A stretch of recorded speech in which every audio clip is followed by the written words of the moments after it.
Hello guys, and welcome to a new Steel Division video today by me, Vulcan. Today I have for you AmberT versus Cadilakor in the lower bracket final of the 5th Asia Pacific tournament. So today we are seeing these players because Cadilakor's advanced his way through the lower bracket and AmberT got knocked down from the semi-final by VulcanHDGaming. So both players now have a chance to go up to the main final to face off against VulcanHDGaming in a best of 3. So the winner of this will move up. The loser of this game will be placed 3rd. So all to play for. Today we're going to be seeing on the Allied side the 15th Infantry Scots under command of AmberT, and on the Axis side the Festung Gross-Paris. This is Bois de Limors. So an interesting map for both divisions, honestly. I think there are obviously units on the side of the 15th Infantry that I have talked a lot about recently because we've seen it in almost every game, but things like the AVRE, the Honeys, very good at these sort of closer range engagements. You can obviously utilize the Churchill 5s, especially on the top side of this map. There is opportunity to do so at longer ranges. So we might see one of those come out. But just in general, the tussle in the early game is going to be between like infantry availability, and there's a lot of that on the side of the Festung, and there's a lot of that on the side of the 15th Infantry. So the 15th Infantry have rifles, of course, and on the Festung you have Bewerungs and the Landeschützen. And if Cadilakor plays it like he has before, he'll have Landeschützen with flamethrowers assisting them. So that will be interesting, and we'll have to see how they match up against the rifles in the forest and see if he can maybe take advantage of the forest throughout the game to find himself an advantage. But we are off already, so let's have a quick look at where these units are heading. So they are spread roughly the same across the entire map for Cadilakor. Not a huge concentration for AmberT, although saying that there is a lot of forces coming into this forest. So maybe that's what AmberT is going to be focusing on himself. But I was right about the Cadilakor composition, the Landeschützen with the flamethrower, and we also see there is some command following up. Panzerjäger also joining the forces in the forest. Then we have Cadilakor moving the same composition to the top side. Landeschützen, flamethrower, also a Panzerschreck joining in there. 2 units of Landeschützen to the mid. Then we have Bewerungs for the top side with the Landeschützen with some Panzerschrecks command in there and another Landeschützen. Also the Puma at the start. For AmberT on the top side, it's going to be a 2-star 6-pounder with the Bren Group and Rifle Leader. He's got a bunch of what looks like Bren Group for the mid, just to hold the front line forwards. And then a very high concentration of rifles heading into the forests here, which is pretty insane. I didn't expect AmberT to honestly focus heavily on the forests, but maybe if he can get a foothold here early on, that may be the key to victory, who knows.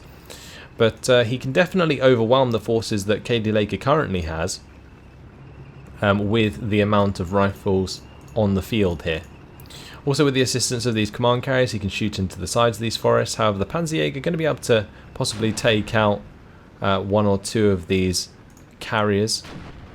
Yeah, the first one going down there, the command carrier just taken out. Can he take out a second one? We'll have to wait and see. Cadilakor is going to be coming up with a second Panzerjäger to assist his troops, which is definitely an interesting choice. One thing I'm a little bit worried about here is AmberT doesn't really have any smoke to allow him to cross these roads. So some artillery at this point would be a nice addition, maybe just a 25-pounder at the start, just to provide that smoke cover so that he can push aggressively across the forest area here. He is going to be going for it nonetheless, puts 2 attack orders in, attack move orders, and is going to end up engaging the Landeschützen at range. Now at this range he does have a 1 HE advantage, which is not that high honestly. The Flammenwerfer are going to be coming in and trying to get involved, but a 2-man squad can definitely be quite easy to take out. In this case the rifles are going to be forced back. Flammenwerfer was able to fire a second time. Grenadier here going to be engaging those rifles now at the 100-meter range. Kubel MG is just going to be coming around the corner to possibly try and surrender, I would assume, but with the command there, no chance. I guess it would be hard for Cadilakor to honestly identify if these rifles had a command nearby or not, because on the side of the 15th Infantry you can actually get 1-star rifles anyway. But on the bottom side, it looks like this rifle push is definitely going a lot better. This rifle leader, however, will need to keep up with this push if he wants to avoid surrenders in the future. In the mid, yeah, the Bren group just holding the line, and honestly, for their cost, that's pretty much all they're good for. 10 points apiece. Those Bren group probably want to be on return fire, honestly. Puma nearly goes down on this top side. Panhard MG is under fire by the 6-pounder there. But look at this. The rifles are pushed across. The Flammenwerfer went down. The Landers Schützen ended up falling back. And it gave AmberT the room to push across. Meanwhile on this bottom side, Landers Schützen falling back for Cadilakor as well. And maybe he just feels that he is being overwhelmed here and cannot fight this. So he is losing a lot of troops. The Landers Schützen getting torn apart there. The rifles just doing so much damage because there are so many of them. And now with the Honeys joining the party in the forest here, there's going to be something to contest the Panzerjäger as well. It looks like this Panzerjäger was taken out down on the bottom side. Panzerschreck takes out that carrier, reveals itself by doing so, didn't fire at the Honeys, which was a big mistake. Panzerschreck goes down without getting a significant kill. So not too much going on at the top. The Panhard MG did survive. Just a small infantry engagement going on up there. But this is way more important. These rifles pushing through the forest here and doing so quite effectively. Now the Bavarians may put up a decent fight, honestly. And I like the addition of them. But losing both the command on the top and bottom side is going to make it so that these Bavarians can be overwhelmed quite easily. And you can see that's exactly what's happening here. Both of them are going to end up being pinned down. And if they don't fall back immediately, a rifle squad can move forwards and try and take advantage of that. Pack 38 was brought in and killed off. Bavarians are being absolutely wrecked on the ground here. Panzerjäger is on its own with only 1-star veterancy now. So there's a good chance these Honeys could both push around the corner and try and get a kill onto that Panzerjäger. Now meanwhile on this top side, Ju-188 does come in. It bombs out the town and the 6-pounder. 6-pounder only goes down two men, so still has 3 health. I think that top side is still going to be secure. But here comes the rifle leader. Goes for the Piet shot onto the Panzerjäger. That's going to force the Panzerjäger back. The second Piet comes out. Can it find the kill? Yes, it will. Panzerjäger goes down, and all of a sudden AmberT has almost complete control over this forest. These Bavarians are falling back and his rifles can continue to advance. On this top side, Puma is looking for the surrender onto the Bren group. Can the rifle leader save the day with its Piet? No, it cannot, because the Puma, it looks like it's going to turn and fire anytime soon. I can't believe that hasn't fired. That is ridiculous. Rifle leader fires off a second Piet and it forces that Puma to surrender rather than killing it, which is absolutely insane. So now the Bren group are still good to go. The 6-pounder's live, and that's going to be finding shots onto the Panhard MG. The Honey can now move up uncontested because the Puma's dead. Panzerschreck is going to be looking for the kill onto the command carrier, and will likely find it. That is a 2-star Panzerschreck, but down goes the Panhard MG, and now there's a huge swing in favour of AmberT on the top side as well. Things are not looking good for Cadilakor. Rifles are going to be pushing into the Bavarians once again. Just so many numbers here for AmberT.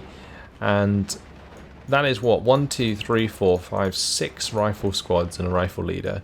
On the top side there was 4 initially. There still is actually with this rifle leader here. Obviously lost a bunch of men, but haven't actually lost a whole unit just yet. 6-pounder is going to be engaging the Panhard MG towards the mid here. If this Bren group recovers, then this Panhard MG would easily be surrendered, because the grenades from the Bren group might be able to score a kill, but instead they get surrendered as the Panhard MG gets a little close there and does find them. So yeah, interesting stuff. AmberT definitely in the driving seat of this match. I didn't expect it to fall so far in favour of AmberT in this forest. he definitely overcompensated with the rifles, and like I think he did a really good job of like having the cheap Bren group in the mid and then putting all of his like 20-point rifle squads into this forest. It's really paid off, because now any amount of infantry that Cadilakor brings in will always be overwhelmed. Like he brought in 1 unit on its own here. It's gonna die to like 4 squads, no doubt. So that's just something that AmberT's done really well. The only way that Cadilakor can get around this, after already losing a lot of infantry availability, is just bringing in another 4 stack of infantry. But I don't think that he has the ability to, maybe, because he'll be low on infantry availability in general. Now the scouts here do find the Panzerschreck. The honey was about to open up, but the scouts did the job. One of the honeys did get internal fragments, so that's going to take 1 out of action. But there goes the Landerschutzen, and they're going to get surrendered. Scouts have taken fire from the Landerschutzen, but they get pinned down by the honey. So again, just more land going in favour of AmberT. He's breaking all of the resistance that Cadilakor can put in his way, and I feel like he's taking advantage of the fact there's no like significant artillery. I don't think that the Festung get Nebels until phase B. I think they get Nebels, but either way, there's no significant artillery on the field at the moment, which is allowing AmberT to do this.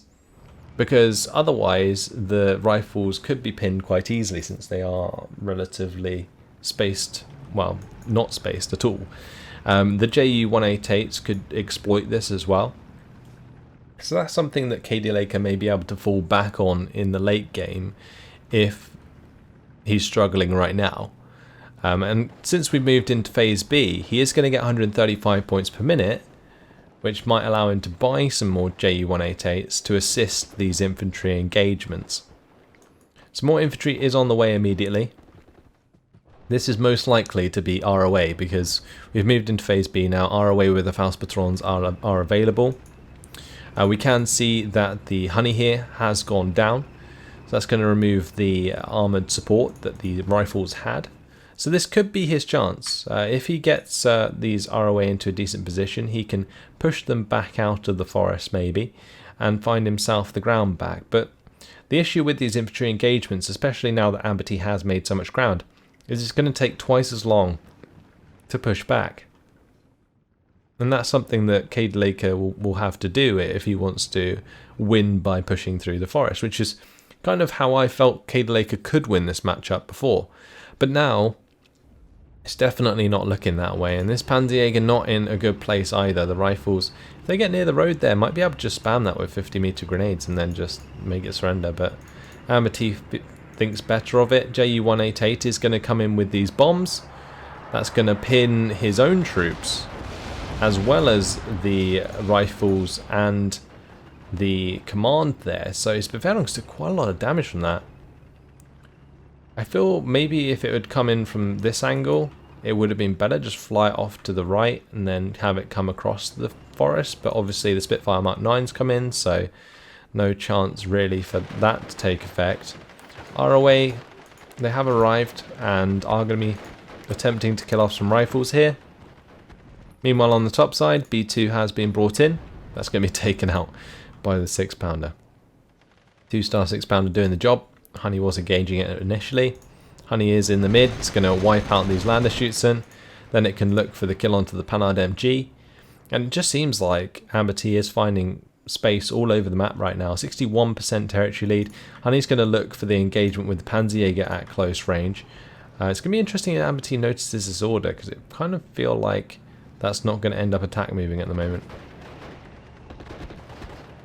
Yeah, it's just going to fast move straight past the Panzerjäger. I think fortunately the Panzerjäger, well, wasn't aiming in its direction. It probably would have been better to just continue the fast move. But in this case, Honey just gets shot in the ass. Rifles are going to take out another Panzerschreck there. That's not very fun. Ju-188 does come in again. Is going to probably be shot down by the Spitfire Mark 9 though. But that bombing strike took out the 6-pounder on this top side, which is going to maybe allow Cadilakor to use more vehicles on that top side. But honestly, at this moment, it's just looking so damn bad. These ROA have a lot of work to do. They need to take out the rifle leader, they need to take out these rifles, and they can do it. They do have a significant amount of HE at close range compared to the rifles, but it's just a lot of time needed. Meanwhile, AmberT is just weakening defenses elsewhere. So for example, if this honey takes out the Panhard MG, look how much ground the AmberT gets back from this. And that will push him back up to the 60%-ish. Meanwhile on the top side, Rifles and Bren Group are going to push up onto the Beveraungs. And the Landesschützen, they're going to be supported by the honey where there's no like armoured support on the side of Cadilakor. The Panzerjäger here is in a bit of a tough spot, honestly.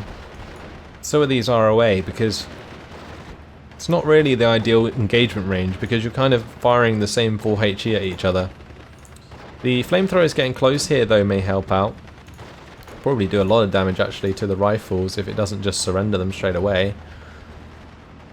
These ROA have definitely cut through these rifles quite nicely, but they are going to need to get again close to the rifles there if they want to do too much damage. And now, as you can see, AmberT flooding into this forest with assault pioneers, and those are going to be really, really irritating for Cadilakor to deal with. Especially like ROA, they can get one hit by an assault pioneer squad unless they're microed very, very well.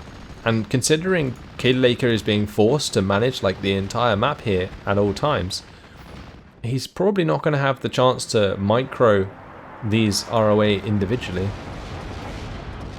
By the way, 6-pounder does get bombed down here, just trying to get rid of that. S307 pack is going to probably take out that honey with a second shot, and it does indeed, but you can see all of the infantry on this top side is just disintegrated.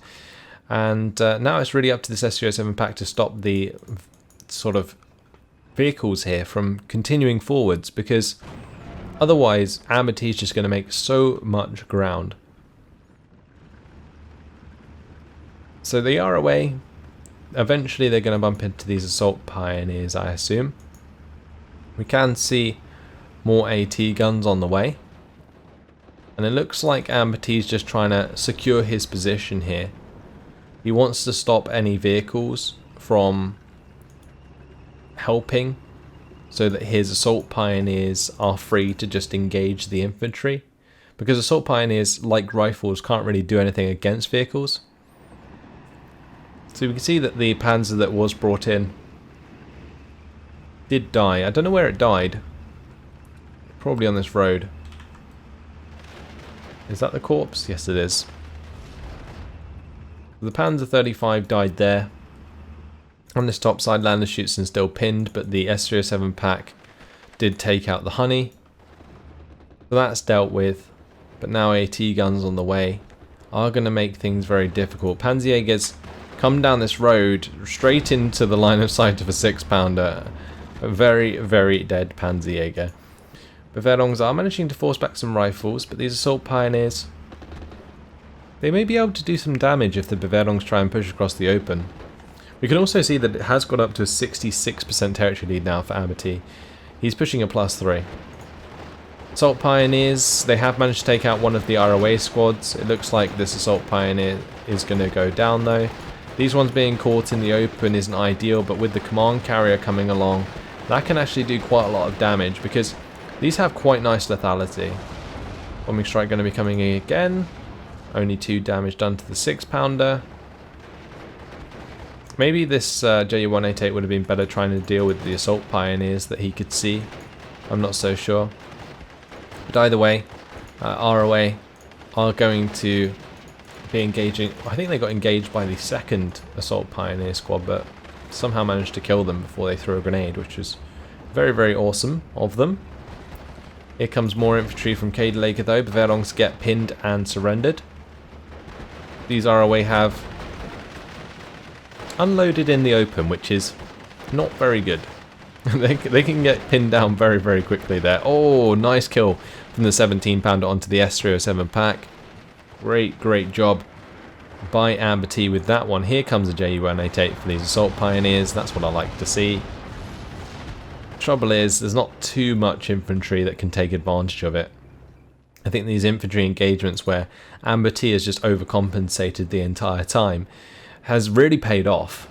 Like, sometimes putting so many infantry into the same area can be very hurtful due to off-map artillery, Nebelwerfers, all this kind of stuff. But in this case, it's really paid off for AmberT. He's just killing infantry so damn quick and so efficiently that there's not too much that Cadilakor can do about it. And it's not like Festung has a low amount of infantry either. So the fact that AmberT has this huge disparity at this moment in the game shows you just how much he's been trading effectively. Ju-188 is again going to come in for another bombing strike onto these assault pioneers, and he's going to kill off one squad. It's just a nice kill there, but definitely lacking his own infantry. And these ROA can't really afford to be that aggressive on their own, because they will just come under fire in the open. This Flammenwerfer does not want to be anywhere near the edge of the forest, if I'm honest. Black M36 can force back the universal carrier, but probably unlikely to kill it with its 5 HE. More infantry is on the way, but I think Cadilakor just needs to sort of do what AmberT is doing at this moment and just overcompensate for this forest. Take control, and then you can sort out your bleeding elsewhere, because, I don't know, AmberT's just done a really good job. He's pushed through here, and now he's reinforced it with 2 17-pounders, which can cover this one can cover the road the whole way down. That is really, really irritating. So now if Cadilakor brings in any armoured support to this top side, as soon as it comes past this tree line, boom, dead. And that's just going to be so annoying. Anyway, Assault Pioneer is going to continue to push here. ROA do manage to find and take out some recon. But this +2 is still continuing for AmberT, and he's pushing on to 1,550 points now. Also, with that Flak M36 turning up, the 25-pounders countering it immediately. Spitfire Mark 9 is going to come in, just cover the air against any Ju-188s that appear. So this Ju-188 on the top side, for example, is going to be a problem. But it looks like Cadilakor's going to come across and try and get a nice bombing strike onto all of these assault pioneers. I'm just a bit worried about where those bombs are going to land. He's going to end up stunning his own rifles again, or his ROA, yeah. And he does, which is not ideal. He definitely needs to try and fire position a little bit further up so that the first bombs do not kill his own troops. The D520 there, that's going to be shot down by the array of Spitfires that AmberT has. Doesn't manage to get a bomber this time, but nice kill onto the D520 means that air supremacy is going to be that little bit harder for Cadilakor to achieve. ROA now making a concerted effort to take on these assault pioneers while they are pinned. It's very important that they do so, because if they attack them while they aren't pinned, then the grenades come out and that gets ugly. D520 is out turning this Spitfire, but with another Spitfire coming in for AmberT, and also now a Bofors in the forest. That's going to force the D520 back, and the Spitfire will be able to probably find the kill here. So D520 likely to go down. Assault Pioneers there looking to get killed by this Panzerjäger. ROA, they are still managing to keep the Assault Pioneers at a distance, and that's kind of what they need to do as long as the Assault Pioneers aren't pinned. So those bombing strikes are quite important, but I mean, just look at this map control from AmberT right now. Just absolutely smashing through Cadilakor's initial forces and just not letting go of this unit disparity that he has. Just the infantry availability in this forest is just nuts right now for AmberT in comparison to Cadilakor, and the Assault Pioneers just sort of making that so much worse. Like, for example, with this KM-Führer, if this Assault Pioneer gets close enough to fire a grenade, then, or throw a grenade even, then the KM-Führer is really in trouble. Ju-188 though does come in with the bombing strike. That is going to kill off the rifle leader, which gets rid of some of the veterancy, which is good. But this Ju-188 I think is going to pay the price for that bombing strike. It really depends though, because only the 50 cals are available. The 20mm cannons are gone. Yeah, that Ju-188 is going to get out alive, I feel. So, rifles, assault pioneers, they are going to be pinned down by the Kernführer at range. The two MG34s certainly doing the job. But I can't really see a way in which Cadilakor comes back at this point. He's gone through his high income phase. He's now on the same income as AmberT, so there's no advantage in that area. He does have access to things like Panthers and stuff now, very powerful units, but they are completely useless on a map like Bois de Limors.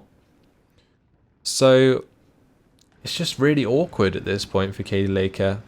Without his ROA doing like exceptionally well in Phase B, he was always going to be behind in the infantry race, especially after those initial engagements where AmberT just completely overwhelmed Cadilakor in the forest. And I think Cadilakor had initially planned himself to push the forest with the lander shoots and flamethrower combo, which is normally pretty strong, but not against 40 riflemen. And that's probably the biggest thing that we can take from AmberT in this game. He just really well overcompensated into this forest. I guess you can't even call it overcompensation if it works so well. Assault pioneers, they don't have any grenade left, so they're going to die. So are the rifles. These assault pioneers, however, they do, so they're going to take out some ROA. Ju-188 does come in with the bombing strike, takes out one assault pioneer, nearly takes out the rifle leader, which would have been nice. But yeah, you can see as soon as he starts to get low on infantry, he's got plenty more in the bank. AmberT coming in with those as well. And I think the main difference here is, like, Vuhati, he dealt with it very well in the last game with the 17th SS versus AmberT's 15th Infantry. But in this one, Cadilakor just didn't have quite the same control, because the infantry that he did have matched up sort of relatively evenly in Phase A. And when you're just outnumbered, like he was in this case, like Beverons and Landerschutzen just don't really do too much. Like the 8HE from rifles is actually relatively strong when you're fighting against Landerschutzen and Beverons. So having more of them is even better. And it's something that has just compounded. Cadilakor is going to be bringing in a Panther G, but that is going to be it. After 25 minutes and 49 seconds, AmberT is victorious over Cadilakor as he ticks over the 2,500 point mark. Very, very well played by AmberT. Completely caught me off guard with his own strategy. Pushing that many forces into the forest can be a risk against heavy artillery play, but there was not a single piece of artillery to be seen on the side of Cadilakor. He was just constantly having to sort of plug the holes with singular infantry units, and it's not something he can really do when he's already outnumbered, and that's kind of where he suffered. The only suggestion that I could have is maybe just wait and be patient and then bring in multiple units at once, and he did do so one time with the ROA and then made some ground back. Maybe if he'd done it a couple more times, like just waited and then brought in all of the like Beverons or something at once, or all of the Landerschutzen at once, or whatever else he had left, and then sort of made just concerted pushes back, it may have worked. But you can see that time just fell away from him there, and AmberT secured the victory. 1,850 kills to 1,045 losses. So yeah, look how effective these rifles were. When they have that much firepower they can put down, they just run through these units. It's nuts. 6-pounder did take out 2 Panzerjägers in the forest there. That was very, very nice. Rifle leader surrendering that Puma was quite lucky on the top side, honestly. Cadilakor, I think, was unfortunate not to find a salient on that top side. But it was being reinforced already, so AmberT was prepared for that. This 6-pounder finding the B2 kill was good. The Honeys were sort of controlling where they needed to, which was nice. These assault pioneers, as long as they trade 1 for 1, they're pretty much value for money, so that's fantastic to see. And then the Ju-188s, they got shot down by Spitfires. 2 D520s went down, and the 17-pounder just making things difficult on the top side. You can see in terms of losses, well, the Panhard MG ran around and just killed loads of Bren Group. When Cadilakor realised they were just Bren Group, he just obviously took advantage of that, which is very nice to see. These Beverongs actually went toe-to-toe with a lot of rifle squads there, probably cleaned up a lot of the low-strength ones that were left. ROA, again, when the ROA came in, and there was quite a lot of them, they just ripped to shreds these rifle squads. It was really nice to see. And that's something that I think Cadilakor could have done again and again. Obviously, the Assault Pioneers are really irritating because they trade well. And like I mentioned, if they trade 1-for-1, that's value for money. So that was something that Cadilakor had to deal with when he didn't really have his own fantastic like grenade infantry to fight back against those. Also, it would have been very hard for him to micro the ROA efficiently, with him having to pay attention pretty much the entire over the entire map, because AmberT was putting on pressure everywhere, which is what allowed him to find the +3 that then ended the game so quickly. So yeah, all about just really, really good allocation of forces by AmberT, I think, in this game. That's probably the best way to put it. He identified what he wanted to do, and he put his back into it. He basically used his Bren Group to cover the front line elsewhere, whilst pushing all of his significant forces in the rifles towards Cadilakor in the forest, which is a strategy I didn't really see coming. So props to AmberT for doing that. Cadilakor really caught off guard with the one lander shoots and one flamethrower, like trying to head off against 40 rifles. Never going to end well. So just unfortunate that Cadilakor did find himself so behind so early because of AmberT's initial strategy. But sealed the deal, that's for sure. Congratulations to AmberT, going to have a second chance at taking on Vohati in the final of the 5th Asia Pacific tournament. Cadilakor, congratulations to him, works his way through the lower bracket and found himself in 3rd place. So nothing to be ashamed of. Fantastic job.